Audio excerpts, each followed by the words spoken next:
Ох, друзья, привет! Сегодня у нас пришло время сделать домашний обзор. Опять вы любите такой формат, когда я делаю домашний обзор Xiaomi BE6500, который рогатый. Не который башня дорогой, а который рогатый, дешевый. У меня очень много просили это сделать обзор.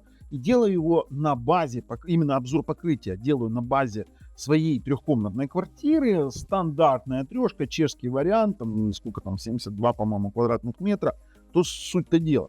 Роутер стоит вон там, вот возле той двери, а я сижу возле своего компьютера. Вот, пожалуйста, здесь сижу за столом, и есть у меня еще там одна отдельная комната, и она такая Г-образная. Планировка говно, вот как есть Г-образное говно. Что у нас получается? Давайте так. Мы сегодня вот делаем просто-напросто замеры покрытия, падения, при этом скорости. Ссылки на роутер разместил в описании под видео. Ссылки на оригинальный обзор, где мы там тоже по улице ходили, тоже разместил в описании под видео. Но давайте начнем с базового замера. На базовом замере через LAN G45 у этого роутера два WAN порта сейчас подключено, как вы видите, и у нас есть базовая скорость, там, 1,4 гигабита, все нормально, через 2,5 гигабитный порт. Объясню, это в балансировке. Просто он в балансировке, 2 гигабитных порта может там в определенных моментах на определенные сервера объединять.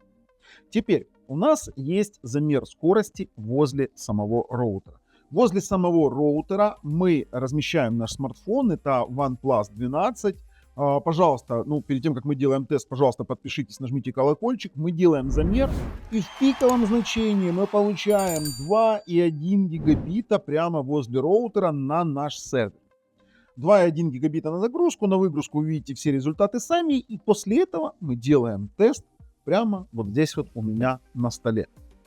Прямо на столе мы с вами получаем, вы видите, какой результат с определенным процентом падения, конечно же, потому что уже достаточно далеко находимся, при том, что роутер у меня стоит за таким себе предбанничком. Не предбанничком, а таким углом бетонным. И здесь мы там получаем 1,2, 1,3 гигабита, там, грубо говоря, в серии тестов. Показываю как есть, 1,2, 1,3 гигабита.